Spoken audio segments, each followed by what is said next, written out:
Okay, and to wrap up our conversation about utility and bundles, I want to just take you through I think, some fairly interesting topics within this conversation that relate to, again, how we make decisions when we buy our goods. We have this thing called the substitution effect. And basically, the substitution effect arises from the fact that when the prices of a good rise, um, I will react to this not only with respect to that one particular product. So let's say, for example, I'm going to the grocery store and every week I buy milk, cereal, eggs. Okay, and let's say that I go one week and the price of milk has gone up. Now, economic theory says that, okay, I may ultimately consume less milk because it's now more expensive. Not only could that be true, but it could also be the case that I actually consume less of the other products as well. If milk is a product for which I always consume, in other words, I consume it regardless of the price, then I may in fact choose to consume less of the other product and maintain my consumption of milk. Or it could be the case that if the price of milk has gone up, I may not consume any of it. I may completely shift my consumption to the other two goods. This so-called substitution effect arises because when the relative prices of goods change, this changes the slope of the budget constraint. Right, the slope of the budget constraint is a ratio of the two prices, and so you can think about what happens when that ratio changes. Well, when that ratio changes, the opportunity cost of consuming the products changes. Remember that the slope of the budget constraint tells us the trade-off between trying to consume an additional unit of one product and what I have to give up in order to consume the other. Like we saw previously with respect to this budget constraint. Let's say I'm at point E. The only way that I get to point A is by consuming more tacos and consuming less beer. So I have to give up beer in order to get tacos to get to point A. So that's that trade-off. My willingness to go from, say, point E to point A is going to be determined by the relative utility I have for these two particular products. So you can see that this is related to the idea of marginal utility. And so that's the substitution effect. My willingness to substitute between two products. This is a very important concept that arises in a lot of different scenarios. Say, for example, with the government trying to reduce the number of people who smoke cigarettes. The question is, is vape, for example, is vaping a substitute for cigarettes? And even if it is a substitute for cigarettes, is vaping safer than cigarettes itself? So the question is, sort of what is the willingness of individuals to, say, smoke less traditional cigarettes and instead smoke vaping? Like, if you made vaping cheaper, would people therefore smoke less cigarettes and instead vape? Right? These are sometimes policy questions that we're interested in. Or, for example, if oil goes up and then gasoline is more expensive, how are people going to react? Right? With gasoline, you almost normally have to pay it. If you have to get to work to pay the bills, then you have to put gasoline in your car if that's your only way to get to work. And so if the price of gasoline were to rise, we might actually expect people to change their consumption of other goods to reflect that. And so these are all sorts of kind of interesting ways in which products are often related. We're going to talk a lot about those. So as we start to develop this idea of demand, of consumer demand, one of the things that we'll talk about is this willingness to substitute goods for another. And it brings up all sorts of interesting potential outcomes. The other idea is this idea that also when prices change, this reduces our income in a way, or excuse me, could increase our income depending on whether the price rises or falls. What I mean here is that, again, like I said previously, if it's a product like milk, which almost people sort of feel like they have to buy, right? Milk is sort of seen as this necessary product. If the prices of milk, or say milk and eggs, were to rise, then you might see someone buy less cereal, because cereal is sort of a less of a necessary good.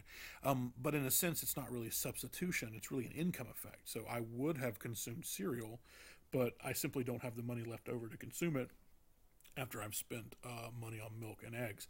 And so when prices change, It's not merely that the relative prices, that is, the price that they have relative to other goods, changes. It's also that when prices change, if these are products that we consume a lot of, then there's also these income effects as well. This is why politicians are often very concerned about something like inflation, right? The general rise in price levels throughout an economic system, because they're worried about the income effects. They're worried about people now buying less products because their paychecks don't go as far as they once did. So, it's a very important concept. This comes up a lot when we talk about this idea of complement goods. So some fairly obvious complement goods. Peanut butter and jelly is kind of the classic complement good. They're often consumed together. A more extreme version is computers and computer monitors, almost always consumed together. And then even a more extreme version, perhaps, is this idea of right shoes and left shoes. So imagine for a moment that you purchased right shoes and left shoes separately. So every time you bought a right shoe, you had to also buy the left shoe to go along with it. These are indifference curves. These are indifference curves for what we call perfect complements. That is to say that I cannot actually consume a right shoe unless I also have the left shoe to go with it. The same thing sort of arises with computers. You can't really have a computer without a computer monitor. In a sense, they are perfect complements. So you can think about it that way. These indifference curves, although at first they look a little funky, they're actually kind of straightforward. You notice that here at this corner here, we have 20 units of right shoes and 20 units of left shoes. So we have 20 of each. So we have 20 full pairs of shoes. Notice that I'm indifferent to this bundle as I am to this bundle way out here, where I have 100 right shoes, but still only 20 left shoes. That's because the additional 80 right shoes do absolutely nothing for me, because I don't have the corresponding left shoes to go with them. So having 20 right shoes and 20 left shoes, or having 20 left shoes and 100 right shoes, means the exact same thing. I have 20 full pairs of shoes regardless. So the additional 80 right shoes does nothing for me, and so therefore it's on the same exact level of utility. And the same thing if I were to consume a lot of left shoes. And I can see that I only increase my utility if I get additional units of both goods. So here I can see this is what happens when I have 40 units of both goods, which indeed are on a higher level of utility. So the utility functions still make sense, but they just have this restriction that I only consume to make myself happier when I get units of both products, which again I think should make a lot of fairly intuitive sense. This is important because when the prices at times, not necessarily with respect to right shoes and left shoes, because obviously we buy these not separately, but often together, almost always together, then we do sometimes purchase computers and computer monitors separately, right? And so, in a sense, there are perfect complements, and then there are complement goods. And then even then, we have sort of near perfect complement goods. So computer monitors and computer towers are not always purchased together, but are very, very often purchased together. And then we have sort of complement goods that are often bought together, but sometimes bought separately. So some people just buy peanut butter, some people just buy jelly. Hardly anybody just buys monitors or just buys computer towers, and nobody, unless, for example, a medical condition in some way requires it. If you have 2 feet, then you are buying both right shoes and left shoes, for example. And so it's one of these situations where we can kind of think about these in terms of a gradient of complementarity. And again, this shows up a lot, and we'll talk about this more as we continue our discussion of consumer demand. On the other end of the spectrum, we have what we call substitute goods. These are goods that are not often consumed together, so Coke or Pepsi, pens or pencils, for example. Again, notice, though, that these are much more substitutes than these are, although one could certainly argue that pens and pencils are substitutes for each other. Again, taken to the extreme, we have perfect substitutes. So here, imagine you have tissues from Puffs brand tissues, and then Kleenex brand tissues. You don't need both. You don't need 2 versions of the same tissue. They're virtually the same, so we can consider them perfect substitutes. And again, these are indifference curves, and we can see that these indifference curves are linear, and that if it doesn't matter as long as I have some number of Kleenex and some number of Puffs, then my utility seems unaffected by the relative mix of them. So I could have all Kleenex or I could have all Puffs. It doesn't matter. Those are on the same utility function. I could have a mixture of the two. Doesn't matter. Or I could have, a relatively unequal mixture. It doesn't matter. They're all on the same indifference curve. And so, again, I want you to kind of think about what this means in the context of these sorts of decisions where we're maximizing our utility subject to a budget constraint. What does it mean if we're consuming goods which are complements? What does it mean if we're consuming goods that are substitutes? And how does this play into the idea of how consumers make decisions and ultimately how they demand the products that they demand? And ultimately realize that all of this goes back to preferences. The fact is that we often have preferences for goods even if they are substitutes. I prefer to use pens. I can't even remember the last time I used a pencil. I'm a Coke product person. I haven't bought a Pepsi product voluntarily for years. And so, this idea of utility and preferences is very powerful. And you can see that as you start to peel the onion back, the concepts get fairly complicated. The concepts get interesting, certainly. And they allow us to now have all of these interesting conversations about, why people say consume Pepsi over Coca-Cola, or, how smart is it for a company, a peanut butter company, to say go into business with, say, a jelly company, for example, and market the same product, for example. Does that make sense?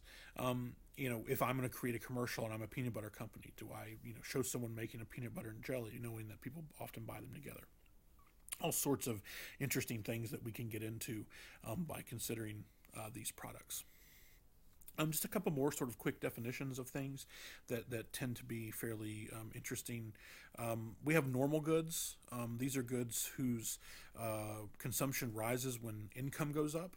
So, for example, steak is a good example of this, where I may not eat much steak when I don't have much money, but if I start to make a little bit more money, then maybe I increase my consumption of steak. So we call that a normal good. Compare this to a good like ramen. Or top ramen, not the good ramen you can get in portions of Chinatown in Brooklyn, but instant top ramen is what we call an inferior good, where as my income goes up, I actually consume less of it. There's all sorts of normal and inferior goods, but it's oftentimes important for us just to categorize those. And what's a normal good for you may be different than a normal good for me, and what an inferior vice versa. So again, because all of these go back to individual preferences, then we can always, again, tell all sorts of different stories. And you can hopefully start to see the flexibility of utility theory and all the different ways that we can take it and all the different ways that we can think about consumption. One, I think, fairly interesting extension of utility theory is this idea of intertemporal utility, which I'm just going to talk briefly about. But imagine that you have two types of consumption. You have consumption today, so goods that you consume today, and consumption tomorrow, so goods that you're going to consume in the future. You can even think about this as being your pre-retirement and your post-retirement. So sort of, that's the way we oftentimes think about it. You can think about your sort of lifetime utility level, which is just this indifference curve here. And you can think about your lifetime income. Again, sort of your income that you get today, and then maybe your income that you have in retirement. And you can think about the sort of choices that we make on an annual basis, year to year. What kind of homes to consume? What kind of cars to purchase? Do we save for our children's college? Do we have children? All sorts of decisions are being made about our life that ultimately are, fairly straightforward economic decisions being made with the context of utility functions. Now, I'm certainly not saying that the decisions that are made in here are easy or simple decisions. In fact, sometimes they can be fairly heartbreaking, right? So sometimes budget constraints cause people to not be able to afford things that maybe otherwise they would consume if they happen to have the money. And that can be they would buy a car to maybe they even forego a medical procedure. It happens. And so, I often think about economics as being this tool. It's this set of tools that allow us to tell interesting stories. And I often think it's important, and often I think students sometimes don't necessarily see the importance of being able to frame these in simple concepts, and then you can tell those stories, and people can relate to the stories. So as an economist, when I'm talking about consumptive decisions and I'm talking about consumption, because I'm ultimately thinking about things in the context of A, budgets, B, preferences, right? Then I can really get on people's level. Because if I were to say to someone, oh, you made a particular decision because you were trying to optimize over a bundle, again, it's not about me telling them what they should have done. It's more me explaining what they did. And this is how your brain was sort of thinking about it. Your brain is this constant optimizer, right? Just like I've said previously in class, you look both ways before crossing the street because you don't want to get run over, right? That's your brain optimizing. It's more optimal to not get hit than it is to get hit. And so whether it's looking both ways to cross the street to not get hit by a bus or a car, or whether it's what combination of chips and salsa you should buy for the next party you go to, these are all decisions arising from the same place, which is the human brain. And the human brain is making decisions based upon incentives, right? The incentive of not getting run over versus, say, the incentive of what's the style of salsa that I like, what's the style of tortilla chips that I like. And so, I could probably be accused of making too much of these things, but I think it's fairly important. And ultimately, as we start to move into the conversation about consumer demand, I'm going to ask you to kind of pull back from these conversations about utility as you think about them, because as you'll see, they're actually quite embedded inside of them, and therefore very natural to call back upon.